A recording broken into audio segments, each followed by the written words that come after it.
Sir இப்போ வந்து முன்னாடி நம்ம நாம் தமிழர் பற்றி பார்த்தோம். அதே போல் இதில் இந்த முடிவுகளில் வந்து இப்போ நம்ம பார்க்க வேண்டியது வந்து அதிமுகவோட இடம், அதாவது 2வது இடமா 3வது இடம் அப்படிங்கிற மாதிரி. சில இடங்களில் 3வது இடத்துக்கும், சில இடங்களில் 2வது இடத்துக்கும் வர்றாங்க. இந்த நிலைமைக்கு வர்றதுக்கு இது மாதிரி இழுபறி வர்றதுக்கு காரணமாக இருக்கிறதுக்கு அதிமுக வந்து மிஸ் பண்ணது, அதிமுக என்ன சாதிச்சது, என்ன சறுக்குனது? சார் ஒரு விஷயம் சார், கூட்டணியில் வந்து ஒரு முடிவு எடுக்கிறாங்க அதிமுக. என்னன்னாக்கா சிறுபான்மையினர் வாக்குகளை நம்ம பெறணும். அதுக்கு நம்ம முதல் செய்ய வேண்டியது என்ன? பிஜேபியை காட்டி விடணும். கரெக்டாக செஞ்சுறேன், எடப்பாடி கரெக்டாக செஞ்சேன். அதை செஞ்சு, ஆனால் சிறுபான்மையினர் வரல, நம்பலை. ஏன் நம்பலைன்னு கேட்டிங்கன்னா, இங்கே வந்து ஆடு பகை குட்டி உறவுன்னு இல்லையா, இங்கே வித்தியாசமாக மாறிடுச்சு. சொல்லு, ஆடு உறவு குட்டி பகைன்ற மாதிரி இருந்துச்சு. நான் சொல்கிறது அண்ணாமலை சொல்கிறேன், சரிங்களா? மத்தியில் இருக்க பாஜகவுக்கு வந்து பார்த்தீங்கன்னா ஏதோ ஒரு இணக்கமாக போகிற மாதிரியும், திமுக வந்து வன்மையாக எதிர்க்கிற மாதிரியும், இவங்க வந்து அதிமுக வந்து மென்மையாக இருக்கிற மாதிரியும். நான் சொல்றதுங்க, மத்தியில் இருக்க பாஜக மேலே இப்படி ஒரு நிலைப்பாடு இருந்தது, மக்கள் பார்வையும் இருந்தது. சாதாரண மக்கள் கிட்ட நான் பழகிறேன், அந்த மக்கள் சொல்ல கேட்டேன், சென்ட்ரலில் இருக்கிற பிஜேபி ஒரு எதுவுமே பண்ணவே இல்லை, டச் பண்ணவே இல்லை, ஒரு மென்மையான போக்கில் இருந்தாங்க. மோடி எதுவுமே சாரவே இல்லை. முழுக்க இது பார்லிமெண்ட் தேர்தல். அந்த பார்லிமெண்ட் தேர்தல் வந்து மத்திய அரசோட குறைகளை சுட்டி காட்டாம மாநில அரசையே நோண்டிட்டு இருந்தார். நேரடியாக குற்றச்சாட்டு வைக்கவே சாதாரண மக்கள் சொல்றாங்க. இது ஒரு ஆட்டோ ஓட்டுநர் சொல்றாரு, வந்து ஒரு பெட்டி கடைக்காரர் சொல்றாரு, சாதாரண சொல்றா இவர் வந்து திமுக எதிர்க்கிறார். இது சட்டமன்ற தேர்தல், பாராளுமன்ற தேர்தல். அப்போ பெட்ரோல் விலையை பத்தி பேசவே இல்லை, கேஸ் விலையை பத்தி பேசவே இல்லை, ஜிஎஸ்டி பத்தி, இன்னும் ஜிஎஸ்டி பத்தி பேசவே இல்லை, நீட்டை பத்தி. இது எல்லாமே கேட்டா நீட்ல எடுத்தாலே உடனே உதயநிதி என்ன பேசுறாரு அதை எடுத்து. இது மக்கள் ஒரு பார்வையாயிடுச்சு. என்ன கேட்டீங்கன்னா, இவர் சென்ட்ரல் இருக்கிற அந்த பிஜேபியை கடுமையாக எதிர்க்கல. இன்னொரு பக்கம் வந்து கேட்டீங்கன்னா, வந்து இவர் அண்ணாமலை வந்து ஜெயலலிதா அவர்கள் ஊழல்வாதின்னு சொல்றாரு. கடுமையான எதிர்ப்புகளை வந்து எடப்பாடி வைக்கவே இல்லை. ஜெயக்குமார் பேசுறாரு, கடுமையான எதிர்ப்புகளை வச்சிருக்கணும். ஒரு மாநில தலைவர் போது பார்த்தோம்னா இவர் நேரடியாக வந்திருக்கணும், இல்லை ஒரு பெரிய அளவில் வந்து பேசியிருக்கணும். ஆனால் வந்து அப்பவும் வந்து ஒரு மென்மையான போக்கு தான் கிடைக்கும். இதை தாண்டி மோடி சமீபத்தில் வந்து எம்ஜிஆர் பேரையும் ஜெயலலிதா பேரையும் வந்து ஒரு மேடையில் வந்து பயன்படுத்துகிறார், வாக்குகளை பெறுவதற்காக பிரச்சார கூட்டத்தில். அதுதான் கவனிக்கணுங்க. அப்போ இவர்கிட்ட கேள்வி கேட்கப்படும், எடப்பாடி அவர்கிட்ட கேட்கும்போது பார்த்தீங்கன்னாக்கா, அது எங்களுக்கு பெருமை தானேங்கிறார். நீங்கள் பெருமைப்படக்கூடிய விஷயம் வேற. நீங்கள் வாக்குகளுக்காக உங்கள் தலைவருடைய பெயர்களை பயன்படுத்துகிறாங்கன்னு சொன்னால் அந்த இடத்துல நீங்கள் கண்டிக்கணும். இந்த காரணங்களால தான் அவங்க வந்து இப்படி என்னன்னா, மக்களுடைய பார்வை என்னன்னு கேட்டீங்கன்னா, இவர் வந்து மத்தியில் இருக்க பிஜேபியை கடுமையாக எதிர்க்கவே இல்லை. ஒரு காரணம், மோடியா எடப்பாடியார் கூட கேட்டிருக்கலாம், என்ன கட்ட தலைவர்கள் யாரும் அது பேசவே இல்லை. இவங்களுக்கு எதுன்னு கேட்டால், இவங்க வந்து ஊழல் செய்து சம்பாதிச்சிருக்க சொத்து வந்து ஏதாவது வந்து சென்ட்ரல் கவர்மெண்ட் நடவடிக்கை எடுத்துமோன்ற அச்சத்தில் தான் இவங்க இருந்தாங்க. ஆனால் திமுக அப்படி இல்லை, கடுமையாக எதிர்க்கிறாங்க. ஒரு அமைச்சர் சிறையிலே இருக்கிறாரு, அந்த அளவுக்கு எதிர்த்து வந்து போராடுறாங்கன்ற அந்த பார்வை இருக்கு.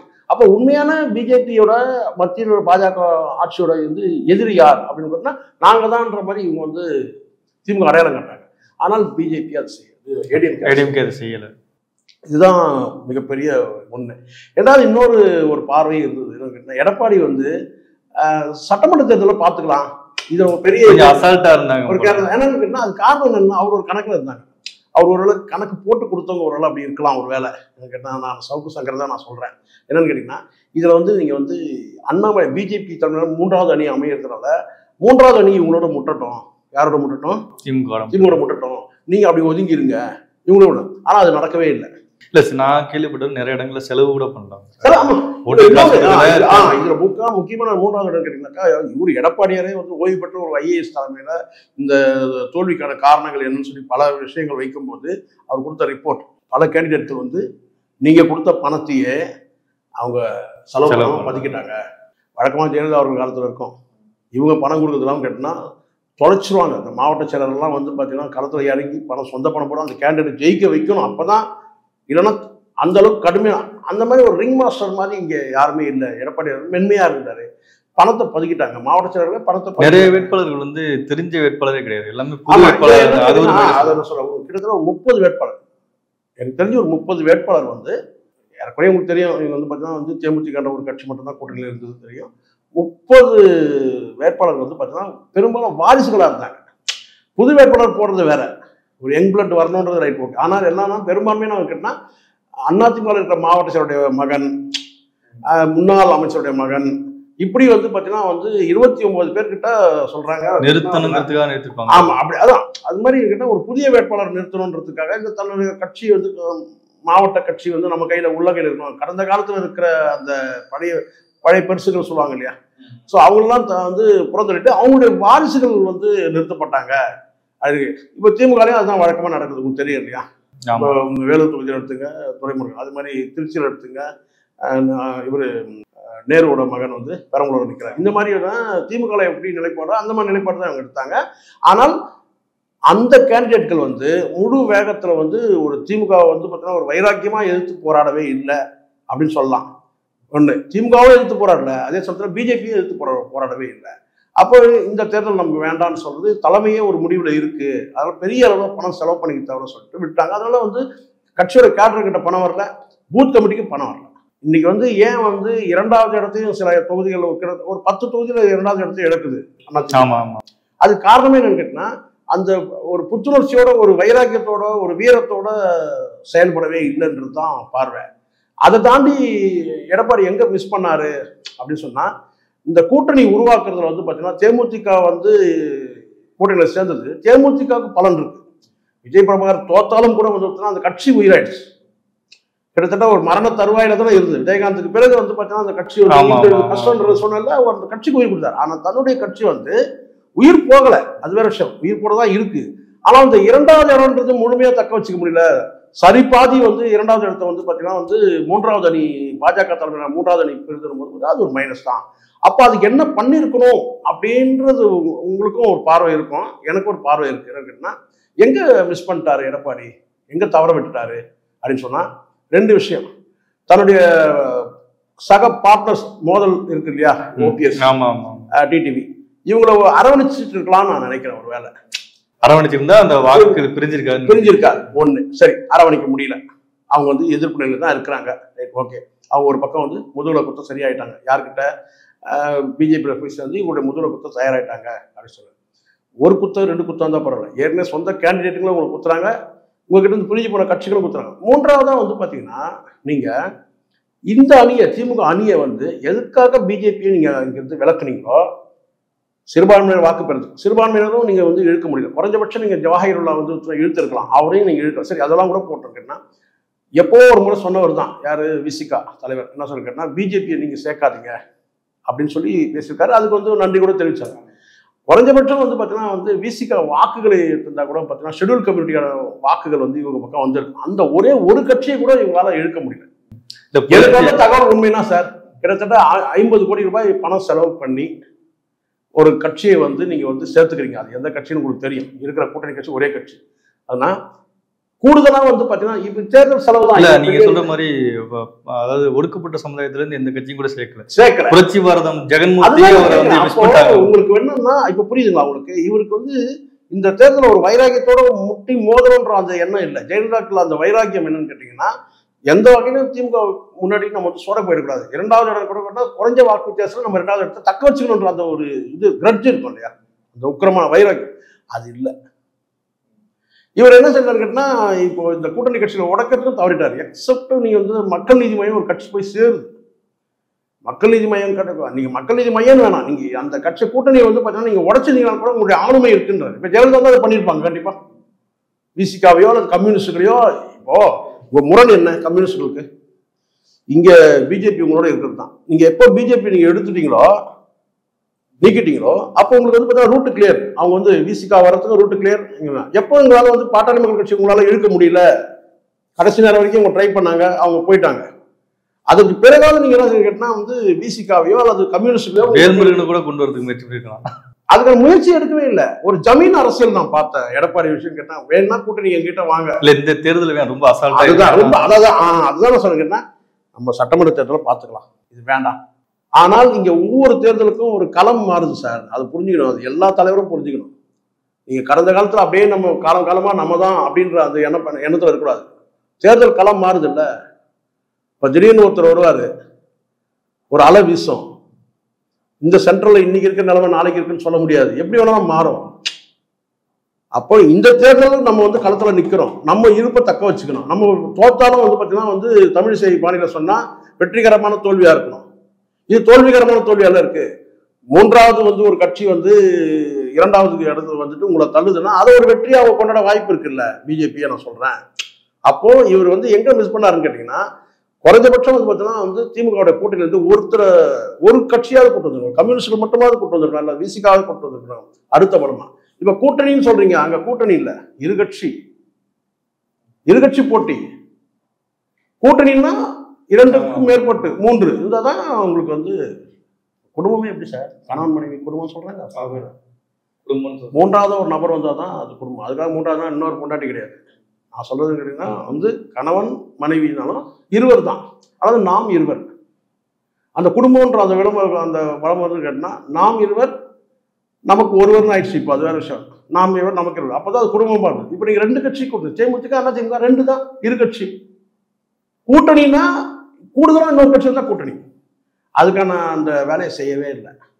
ஒன்று தன் சக பார்ட்னர்கள் இருக்காங்கல்ல, டிடிவியாக இருக்கட்டும், டிடிவி கூட ஓபிஎஸ் கிட்ட பெரிய முரண் ஒன்றும் கிடையாது, பேசியிருக்கலாம். எனக்கு தெரிஞ்ச வரைக்கும் பெரிய பெரும்பாலான இடங்கள்ல வந்து இவங்க வந்து நாம் தமிழர் மாதிரி ஓட்டுக்கு காசு கொடுக்கலன்னு ஒரு பேர் இருந்துச்சு.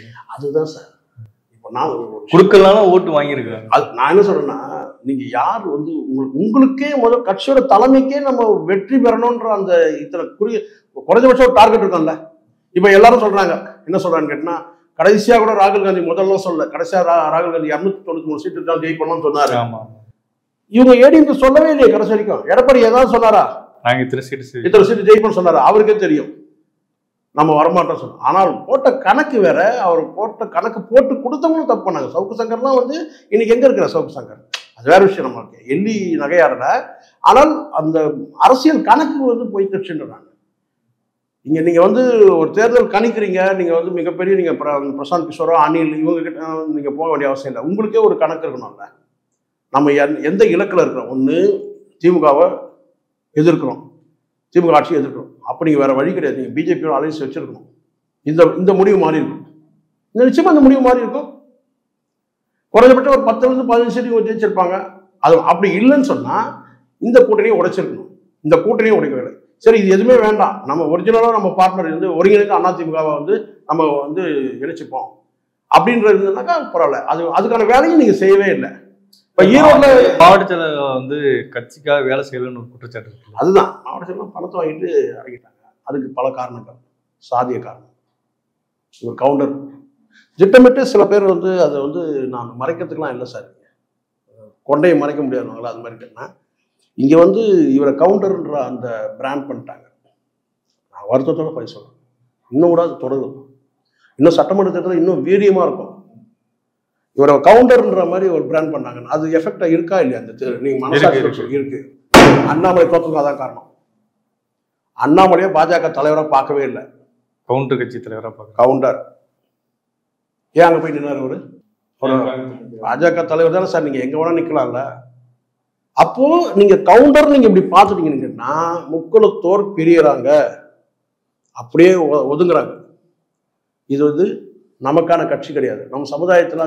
அதிமுக எப்பயுமே வந்து முக்குளத்தூர் கட்சியா பார்க்கப்பட்டது காலம். அது வந்து ஜெயலலிதா காலத்துல சசிகலா வந்து டிடிவி ஒருங்கிணைந்த அந்த குடும்பம் இருக்கு இல்லையா, சசிகலாவோட குடும்பம் வந்து இருந்தது. அதை ஒருங்கிணைக்கிற வேலையெல்லாம் வந்து பாத்தீங்கன்னா அவர் நேரு மாதிரி பண்ணார் சார். அவருடைய மறைக்கப்படுது அவருடைய உழைப்பு. நான் சொல்றேன், நடராஜன் அவர்களுக்கும் ஜெயலலிதா அவர்களுக்கும் கருத்து வேற்றுமையாக இருக்கலாம். ஆனால் இங்க அதிமுகன்ற இந்த வெற்றிக்கு பின்னாடி வந்து பாத்தீங்கன்னா அந்த மனிதர் ஒருத்தர் இருக்கிறார், நேரு மாதிரி இருக்கிறார். அந்த வேலையை அவர் செஞ்சார். திமுகவுக்கு விசுவாசமா ஒரு நாளும் நடக்கவே இல்லை. அவர் பல கட்சிகளை ஒருங்கிணைக்கிற அந்த வேலையை செஞ்சார். மறைமுகமா தெரியாது, நேரு மாதிரி ஆயிடுச்சு. அது உண்மை. நடராசன் கூட உழைப்பு இருக்கு. நடராசன் இல்லை, அடுத்த நிலையில் இருக்கிற மற்ற வந்து சசிகலா அவர்களையும் ஓரங்கட்டப்பட்ட நிலையில இருக்கிறாங்க. அப்போ வந்து அங்கே முக்குளத்தோருக்கான வேலை இல்லை. ஒரு பக்கம் நீங்க நல்லா யோசிச்சு பாருங்க, ஓபிஎஸ் யாருடைய மாநாட்டில் அவர் மேல வாட்டர் பாட்டில் வீசுறாங்க. ஓபிஎஸ் தோத்து கூட போட்டோம், அது வேற விஷயம். தோக்கிறதுக்கு காரணம் பல காரணம், சரிங்களா? அவர் போய் இருக்கிற இடம் வந்து பார்த்தீங்கன்னா இப்போ பிஜேபியோட அணி சேர்ந்து இருக்கிறார். டிடிவி 2வது இடத்துக்கு வர்றாரு, அவரும் இப்போ 2வது இடத்துல தான் இருக்கிறார். அந்த இடத்துல அதிமுக வந்துருந்துன்னா நீங்க சொல்லலாம். டிடிவி வந்து அதிமுக வந்து 3வது இடத்துல இருக்காரு, ஓபிஎஸ் அவர் 2வது இடத்துல இருக்காரு. அப்போ அந்த சமுதாயத்தோட பார்வை அவர்கிட்ட இருக்கு. ஆனால் இதே எடப்பாடியோட அந்த பொதுக்குழுல வந்து பார்த்தீங்கன்னா அவர் மேலே வாட்டர் பாட்டில் வீசுறாங்க. அது நடந்துச்சு. அப்போ இங்கே வந்து பார்த்தீங்கன்னா நீங்க வந்து எனக்கு தெரிஞ்ச எடப்பாடி வந்து பார்த்தீங்கன்னா தென் மாவட்டங்கள் வந்து கொஞ்சம் விலகி இருக்கிறார். அரசியல் வந்து கொஞ்சம் விலகி இருக்கிறார். அது மீண்டும் என்ன கேட்டா, மீண்டும் சசிகலா வந்து ஒரு டீச்சர் தேவை இந்த மாணவர்களை ஒருங்கிணைக்கிறது. டிடிவி, ஓபிஎஸ், இபிஎஸ் இவங்களை இணைக்கிற அந்த மாணவர்களை இணைக்கிற இன்னும் 2ஆம் கட்ட மாணவர்களாக இருக்கிறாங்க இல்லையா, அவங்களே இணைக்கிறதுக்கு சசிகலான்ற டீச்சர் வேணும். சசிகலா கிட்ட இருக்கிற அந்த குச்சி என்னன்னு கேளுங்க. இந்த குச்சி என்ன? அதான் முக்குளத்தூர் வாக்கு. வேற வழி இல்லை. இல்லைன்னா அதிமுக மீண்டும் சரி சந்திக்கணும். இந்த உண்மையில யாரும் சொல்ல மாட்டாங்க சார், நம்ம தான் சார் சொல்ல முடியும். ஏன்னா இங்க வந்து காசு வாங்கின்னு அஜெண்டா பேசலாம், உங்களுக்கு சாதகமா சொல்றோம், அவங்களுக்கு சாதகமா சொல்றோம். நமக்கு அது கிடையாது, அந்த பார்வையே கிடையாது. குறைந்தபட்ச நீங்க சட்டமன்ற தேர்தலில் இதை விட தோல்வி சந்திப்பீங்க. நீங்க நினைக்கலாம் சட்டமன்ற தேர்தலில் நான் அப்படியே கத்த கட்டிடுவேன், உருட்டிடுவேன், புரட்டிடுவேன்னு. இதை விட தோல்வி சந்திப்பீங்க அதிமுக, நான் சொல்றேன். ஆனா ஒரு பயம் இருக்குல்ல, சசிகலா, டிடிவி இவங்க எல்லாம் உள்ள வந்துட்டாங்கன்னா அவங்களோட பவர் அதிகமாயிரு. இவங்களோட இங்க கட்சியில பவர். இப்ப நான் கேட்கிறேன், கரெக்டா பதில் சொல்லுங்க. நீங்க பதில் சொன்ன, இப்ப நான் கேட்கறேன். நீங்க சொல்றீங்கல்ல பவர் அதிகமாயிடும், பயம் அதிகமாயிடும். இப்ப உங்ககிட்ட என்ன நடக்குது? நீங்க கொடுத்த கேண்டிடேட் உங்க முதுகுல குத்திட்டாங்க, காசு வாங்கிட்டு செலவு பண்ணவே இல்லை. இதே ஜெயலலிதா பீரியட் நடக்குமா? சசிகலா பீரியட் நடக்குமா? இது மாதிரி சசிகலாவோட நிழல் மாதிரி இருந்தாங்கல்ல, நடக்குமா? நடக்காது. அப்போ உங்களுக்கு வந்து கமாண்டிங் பவர் இல்லை சார். நீங்க ஒரு கரிஸ்மாட்டிக் பவர் இல்லை, கமாண்டிங் பவர் இல்லை, நிர்வாக திறமை இல்லை, நிர்வாக ஆளுமை இல்லை. நீங்க ஒத்துக்கிட்டே தான் தீரணும். ஒரு விஷயத்துல நான் ஒத்துப்பேன் கேட்டா, நீங்க கட்சியை உயிர் கூட வச்சிருக்கீங்க, அது பெருசு இல்லை சார். நடமாட முடியாது, கையை அசைக்க முடியாது, சாப்பிட கூட முடியாது, ஆனா உயிர் இருக்கு. உயிரோடு இருக்காரு, உயிர் இருக்கு. அண்ணாச்சி உயிரோடு இருந்து என்ன பிரயோஜனம்? உயிர் என்ன பிரயோஜனம்? சொல்லிக்கலாம் பெருமையா. நானும் சொல்றேன், அண்ணாச்சி இன்னைக்கும் உயிரோடு இருக்கு, வச்சிருக்காரு, ரைட், ஆமா. பலன் அடுத்தடுத்து இப்ப நிலைமைகள் மாறுது இல்ல. அடுத்தது வந்து பார்த்தீங்கன்னா பெரிய சூறாவளி, புயல், சுனாமிலாம் இருக்கு. விஜய்ன்ற சுனாமி இருக்கு, எம மாதிரி வரான், பெரிய ஆளு, கட்டுமானம், கான்கிரீட்லாம் கிடையாது, வேற லெவல் கட்டுமானத்துல வரான். அப்ப என்ன நடக்கும்?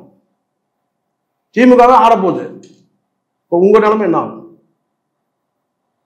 அப்போ உங்களுக்கு இந்த இடத்துல தேவை அதிமுக ஒற்றுமை தேவை. நீங்க இப்படி விலகி இருந்தீங்கன்னு கேட்டா அவ்வளவுதான். இப்ப நான் சொல்ற மாதிரிங்க, இப்ப சின்ன கவுண்டர் பெரிய கவுண்டர் மாதிரி ஆயிட்டீங்க. நீங்க அண்ணாமலை சின்ன கவுண்டர், நீங்க பெரிய கவுண்டர். என்ன பண்ணுவீங்க ரெண்டு பேரும்? 1 2 3ன்னு சொல்லிட்டு 38 வரைக்கும் எண்ணுங்க. திமுக வந்து 1 2 3. ஒரு படத்துல நீங்க பார்த்துருப்பீங்க, ஒரு படத்துல ரோசாப்பூர் ரவிக்கைக்காரன்னு ஒரு படம். அந்த படத்துல வழக்கமா வந்து தண்ணியில போயிட்டு சிவகுமார் வந்து ஒரு ஒரு ஒரு மாதிரியான கேரக்டர், ஒரு கோமாளித்தனமான ஒரு கேரக்டர் வச்சுக்கலாம். தண்ணியில போய் ஒரு மூச்சு அடிப்பார். மூச்சு அடிப்பா தெரியும் இல்லையா, மூழ்கிருப்பார், குளத்துல மூழ்கிருப்பார். வெளியே வந்து என்ன சொல்ல, 2 காமெடியன்கள் எண்ணுவாங்க. 2 காமெடியன்கள், ஒருத்தர் லூஸ் மகன், இன்னொருத்தர் 2 பேர். 1 2 3 4 5 6 எண்ணுவாங்க. அவர் அப்படியே மூழ்கிருப்பார். அதுக்கப்புறம் 30 40 50 வந்தோடனே எழுதுவார். 100 வரைக்கும் எண்ணும். அப்படி இருந்தால் அதுக்கப்புறம் சிவகுமார் எழுந்து வந்துடுறாரு. ஒரு கட்டத்தில் சிவகுமார் கடைசியாக கிளைமேக்ஸில் வந்து கேட்டா, தன் மனைவி தவறானவன் தெரிஞ்சு மானம் போயிட்டு சொல்லிட்டு தற்கொலை பண்ணின்னு முடிவு எடுப்பார். அப்போ நேராக போய் என்ன சார் கேட்டால், அந்த குளத்துல போயிட்டு மூழ்கிடுவார். அப்போ இவங்க வந்து என்ன உள்ள போய் மூச்சடைக்க போறியா, மூச்சடைக்க போறியா? ஆமாம் மூச்சடைக்க போறேன், நீங்க என்னங்க சொல்றேன். ஆனால் அவர் சாகத்துக்கு போறாரு. உள்ள நேராக உள்ள போயிடுவாரு. சிவகுமார் உள்ள போயிட்டு தண்ணிக்குள்ள இருந்துவாரு. இவங்களாம் எண்ணுவாங்க 2 பேர், 2 காமெடி என்னன்னு கேட்டா 1 2 3 4 5 6 7. அதுக்கப்புறம் ஒரு கட்டத்துக்கு மேலே என்ன, அதுக்கப்புறம் மிதந்து மேலே வருவார் குணமாய். அந்த மாதிரி இருக்கு. இப்போ நீங்க என்ன செய்யுங்க, 38 சீட்டை எண்ண போறீங்க. யாரு இந்த 2 காமெடி யாருக்குன்னா, இபிஎஸ் ஓபிஎஸ் 2 பேரும் நீங்க என்ன போறீங்க. என்னன்னு 1 2 3 4 5 6 7 8 38 38 எதுவுமே இல்லை. ஏய் அதிமுக பணமாயிடுச்சு. அப்புறம் எங்க இருந்து வரும்? 1 கூட வரவே இல்லை. 38 மீதி 2 என்ன, அந்த 2 கூட வந்து பாத்தீங்கன்னா பிஜேபி. அப்ப நமக்கு உங்களுக்கு ஒண்ணுமே கிடையாது. ஏன்னா அதிமுக பணமாயிடுச்சு. இதுதான் சார் நடக்கும். நான் இன்னும் ரிசல்ட் வந்து நான் 40 சொல்லிடுவேன். நான் 40 என்ன, நம்ம அந்த மாதிரி ஆயிட முடியாது இல்லை. இந்த டைமுக்கு மணி இப்போ 2 38 சீட்டு கன்ஃபார்ம் டிஎம்கே. 2ல நீங்க 1 இருக்கிறீங்க, அவங்க 1 இருக்கு. அதுவும் என்ன ஆகும் சொல்ல முடியாது. இதுதான் நீங்க ஒற்றுமையா இருந்தால்தான் அதிமுகவுக்கு இப்போ இந்த தேர்தல் ஒரே ஒரு விஷயத்த கன்ஃபார்மா சொல்லுது. இபிஎஸோட தலைமை பெருசா, ஓபிஎஸோட தலைமை பெருசான்னு கிடையாது. இபிஎஸ் வெற்றி அடைஞ்சிட்டாரா, ஓபிஎஸ் தோல்வி அடைஞ்சிடாரு கிடையாது. ஒருங்கிணைந்த அதிமுக வேணும். நீங்க அம்மா வெறும் வாயில அம்மான்னு சொன்னா மட்டும் போதாது, புரட்சி தலைவர் சொன்னா போதாது. பல பேர் நாகடக்கம் தேவை. இந்த அதிமுக சொல்றேன், இந்த 2ஆம் கட்ட தலைவர்கள்லாம் சொல்றேன், ஜெயக்குமார் அண்ணன் ஜெயக்குமார் உட்பட சொல்றேன். இங்க பல பேர் வந்து பிரிச்சு மேய்ஞ்சிட்டு இருப்பாங்க. உங்களுக்கு இப்ப தேவை, வெளிப்படையா நான் சொல்றேன், உங்களுக்கு வந்து பார்த்தா ஒரு டீச்சர் தேவை. நீங்க சசிகலா நல்லவங்க கெட்டவங்க இங்க எல்லாரும் யாரையும் தனித்தனியெல்லாம் பார்க்க முடியாது சார். இன்னைக்கு வந்து பார்த்தீங்கன்னா வந்து அதிமுக வந்து பார்த்தீங்கன்னா ஒரு வலுவான ஒரு தலைமையின் கீழ் வரணும்னு சொன்னா நீங்க ஜெயலலிதா தேவை. ஜெயலலிதா இப்ப இல்லை, நல்லா தெரியும். எம்ஜிஆர் நீங்க கொண்டு வர முடியாது, ஜெயலலிதா கொண்டு வர முடியும். அப்போ ஜெயலலிதா இடத்துல ஒரு ஆள் வேணும், சசிகலா தான், வேற மாற்றே கிடையாது. உங்க நேரத்தை எங்களுக்காக சொல்லிட்டு நன்றி.